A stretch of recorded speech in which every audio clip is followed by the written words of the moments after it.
Hi everybody! I'm going to read The Very Greedy Bee again. It's by Steve Smallman. Oh, by The Very Greedy Bee. In a busy, buzzy beehive lived a very greedy bee. All the other bees worked hard making honey and cleaning the hive, but the greedy bee spent all day gobbling pollen and guzzling nectar. Slurp, slurp, burp. Slurp, slurp, burp. The greedy bee wouldn't share his nectar with anyone. He wouldn't even let a tired ladybird sit on his flower. "Find your own flower," he shouted. "This one is mine." I didn't say very friendly. And then one day the greedy bee found a meadow full of the biggest, juiciest flowers he'd ever seen. He decided not to tell anyone. "Yummy," he buzzed. "Lots and lots of flowers. And they're all for me. Wow."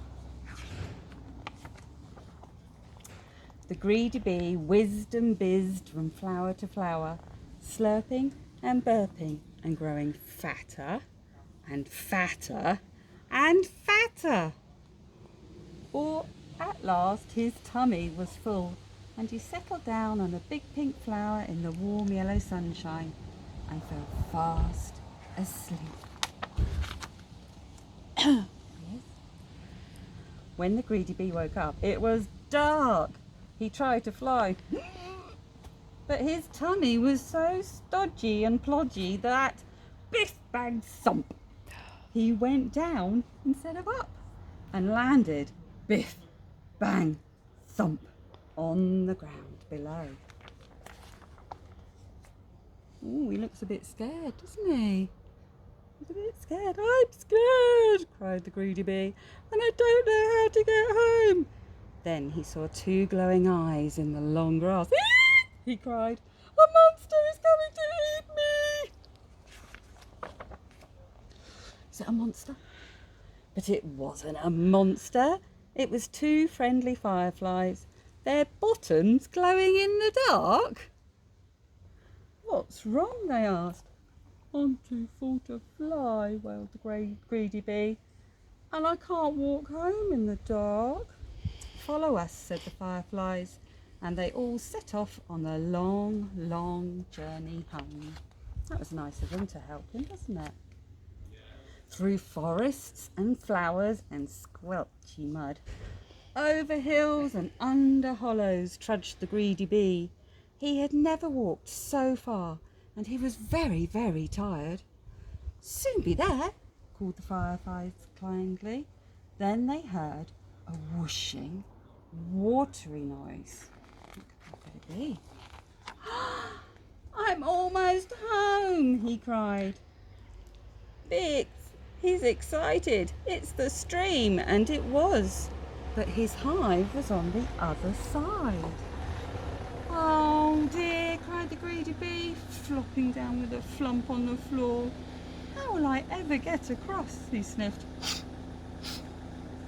"We'll help you," said a tiny ant with a big leaf. The ant and his friends flipped one of their leaves onto the water. "Jump in," they cried. Then, helped by the fireflies, the greedy bee and the ants made their way, splishing and splashing, over to the other side of the stream. He looks happier now, doesn't he? "Hooray! I'm home!" cried the greedy bee. "Wherever have you been?" called the other bees. "I overslurped," said the greedy bee. "I would never have got home if my new friends hadn't been so kind. So now I'm going to share my best honey with them. Would you like some too?" "Great," said the other bees. "Let's have a party." Oh wow, look at all that slurping. Everyone tucked into a midnight feast of yummy, runny honey, all except for one very sleepy, very happy, but not so greedy bee. He looks very sleepy. Bye everybody.